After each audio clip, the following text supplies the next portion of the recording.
오늘 뉴스룸은 김건희 씨의 논문 표절 의혹을 제기합니다. 그동안 상세히 알려지지 않은 내용들입니다. 김 씨는 1999년 숙명여대 교육대학원에서 미술교육학 석사 학위를 땄습니다. 그때 제출한 바로 그 논문을 저희가 전문가들과 다각도로 검증했습니다. 그 결과 표절 수치는 기준을 훨씬 넘은 42%였고 총 48페이지 중에서 무려 43페이지에 표절 의혹의 흔적이 남았습니다. 김 씨가 미술 교육자와 미술 전문가의 길을 걷는데 큰 도움이 된 이 논문에 대해서 한 교수는 정말 베껴도 너무 베꼈다고 말했습니다. 첫 소식 오승열 PD가 보도합니다. 좀처럼 이해하기 어려운 선과 점들이 교차해 만들어낸 그림들. 20세기 초 독일의 화가 파울 클레 작품입니다. 칸딘스키와 함께 현대 추상화의 아버지로 불립니다. 파울은 후대에도 큰 영향을 미쳤습니다. 국내 추상화의 1세대로 꼽히는 김환기 화백도 그중 한 명입니다. 김건희 씨도 1999년 숙명여대 교육대학원을 다니면서 파울 클레를 선택했습니다. 석사 학위 논문으로 그의 작품을 분석한 겁니다. 이때 딴 석사 학위가 교생 실습, 대학 강사 등의 경력을 쌓는 기반이 됐습니다.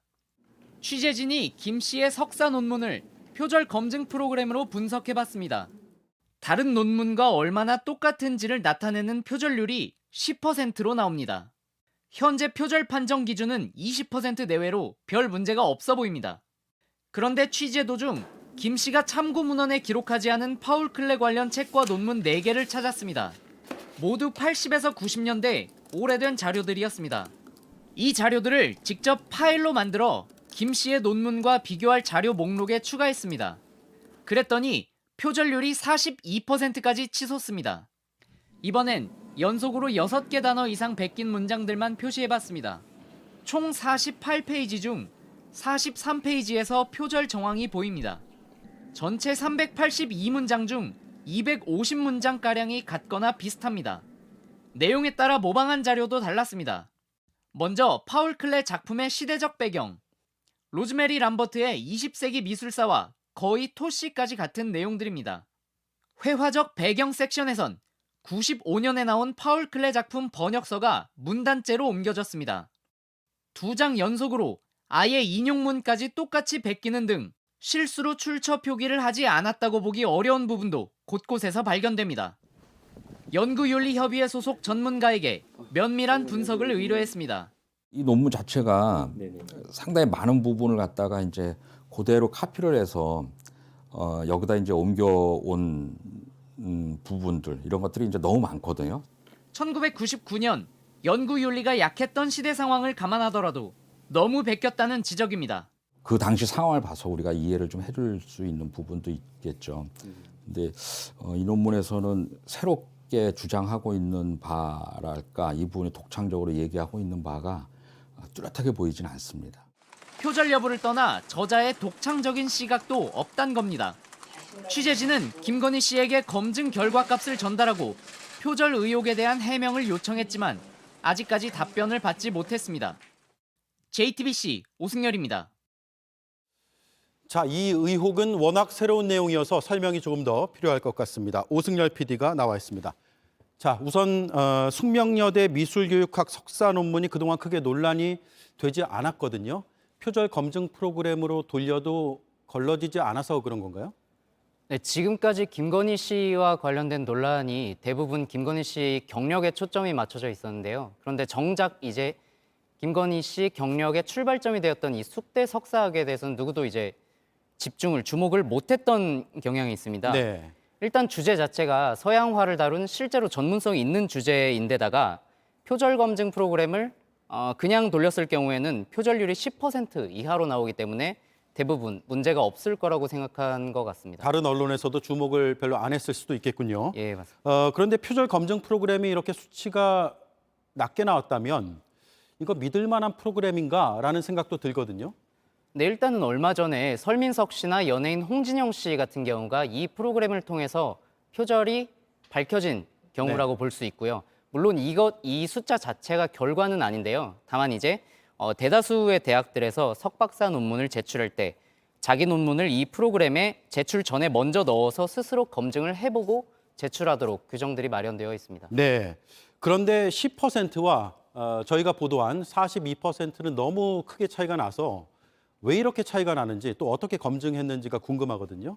일단 가장 중요한 거는 그 김건희 씨가 숙명여대 교육대학원에 이 논문을 제출한 시기가 1999년 6월입니다. 99년이요. 예, 22년 전이네요. 예, 맞습니다.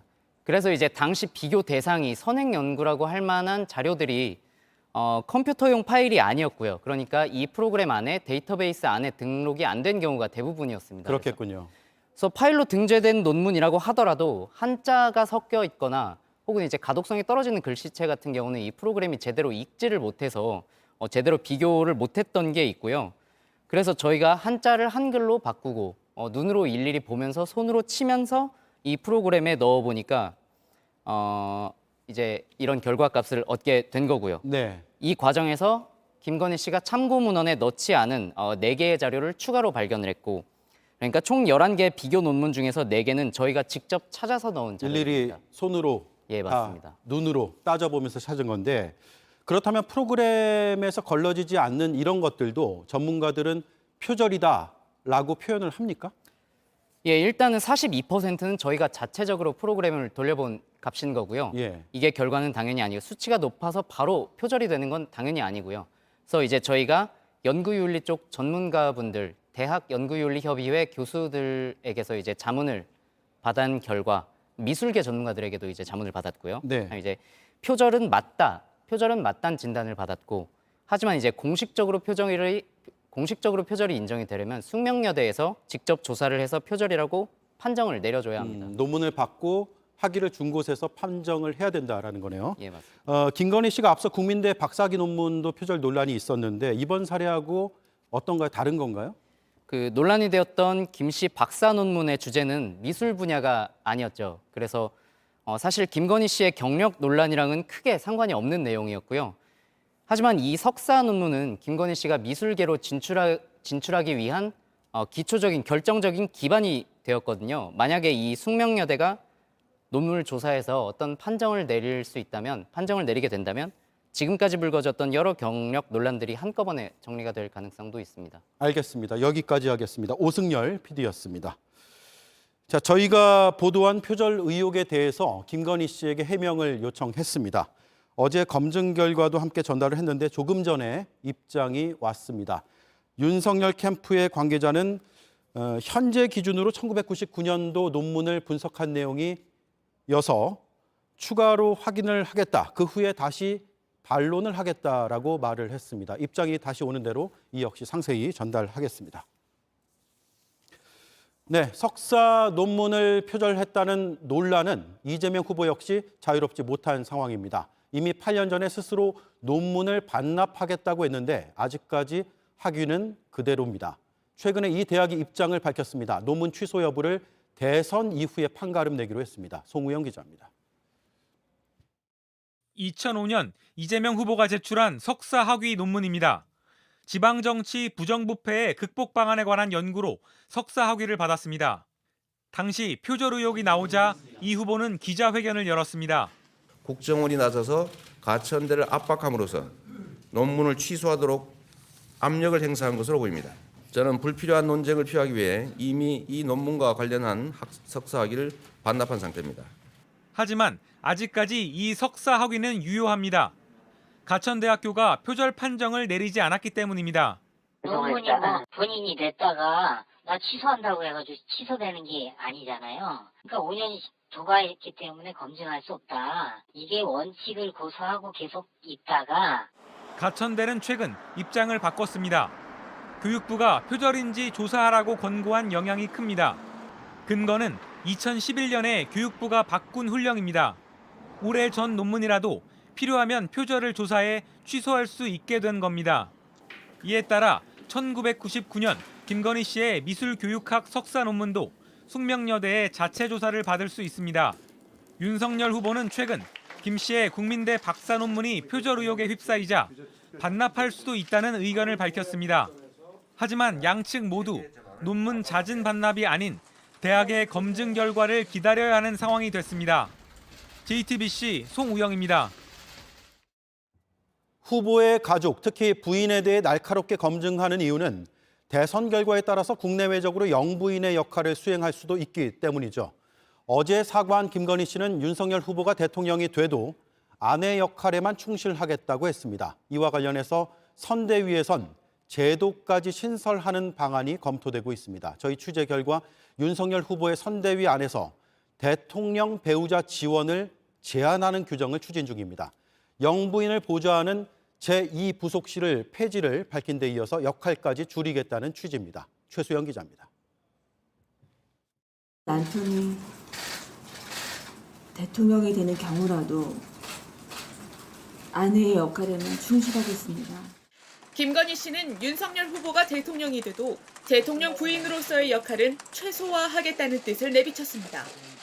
JTBC 취재 결과 윤 후보는 대통령 배우자에 대한 지원을 한정하는 규정을 추진하고 있는 것으로 파악됐습니다. 윤 후보 측 관계자는 JTBC에 내부에서 제도적으로 준비하고 있고 대선 전에 공개할 예정이라며 대통령령이나 법으로 규정할 수 있다라고 전했습니다.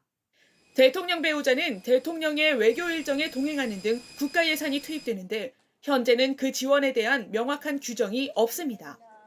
앞서 윤 후보는 대통령 배우자를 보좌하는 제2부속실을 폐지하고 영부인 호칭도 사용하지 않겠다고 밝혔습니다. 제2부속실은 불필요하다고 늘 오래전부터 생각해왔고 청와대가 일단 인력이 너무 많은 것 같습니다. 영부인이라는 것은 지금 우리 국민들의 의식에 비추어서 저는 그거는 맞지 않다고 생각합니다.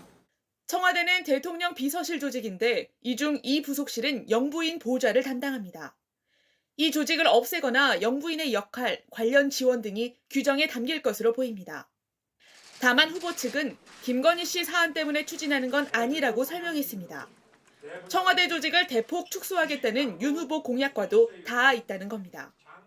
한 후보 측 인사는 대통령 배우자가 대통령에 준하는 예우를 받고 일종의 무관의 제왕 같은 자리니까 지원 범위를 명확히 할 필요가 있다며 해외 사례를 살펴보고 있다고 전했습니다.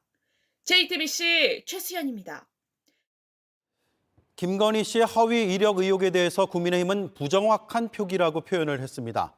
고의성이 없다는 의미로 읽히는데 윤석열 후보는 판단은 국민의 몫이라고 했습니다. 저희는 김 씨가 무엇을 사과했고 무엇을 인정하지 않았는지 짚어봤습니다. 김소영 기자입니다. 김건희 씨의 사과에 대해 민주당 이재명 후보는 일단 말을 아꼈습니다. 평가는 우리 국민들께 맡겨드리는 게 도리인 것 같습니다. 민주당 의원들은 사과쇼란 혹평을 쏟아냈습니다. 개사과에 의해서 남편 사과인데 구체적인 잘못에 대한 고백이 없는 사과는 진정성이 있다고 보지 않지 않습니까? 안민석 의원은 김 씨가 고의적으로 반복된 허위 조작을 단순 실수란 식으로 축소했다며 추가 반박을 예고했습니다. 하지만 국민의힘 윤석열 후보는 이번 사과가 김 씨의 결정이었다며 국민의 판단에 맡겼습니다. 그러니까 자기가 딱 결심을 하더라고요. 그래서 온전하게 본인이 결정해서 한 겁니다. 그럼 온전히 국민의 그 판단은 국민의 몫입니다. 앞서 선대위는 14장짜리 설명 자료에서 민주당의 허위 기재 주장을 조목조목 반박했습니다. 한국게임산업협회와 H회사 등 경력은 허위는 아니나 재직기간이 부풀려 쓰였다고 했습니다. 교생 실습을 근무로 자격증 취득을 강조하기 위해 미술 강사를 2급 정교사로 쓴 것도 부정확한 표기란 주장입니다. 국민대 박사과정에 BK21 사업이라 쓴 건 해당 대학원이 정부 지원을 받는 우수한 학교란 뜻이라며 역시 부정확한 기재라고 했습니다. 잘못이라고 표현한 대목도 있습니다. 2004년 2건의 수상 경력에 단체 수상을 명시하지 않은 것, 전문대학원 석사를 일반 대학원 석사로 오인하게 쓴 것, 삼성플라자 갤러리를 삼성미술관으로 쓴 것 등은 잘못이라고 했습니다. 수상자 명단에 없었던 1995년 미술세계 대상전은 해명에서 빠졌는데 확인 중이란 설명입니다. 제기된 의혹들에 대해 선대위는 법률적으로 허위는 아니라고 주장했습니다. 잘못 적은 것과 민주당이 법적 책임을 묻기 위해 주장하는 허위는 다르다는 겁니다. JTBC 김소현입니다.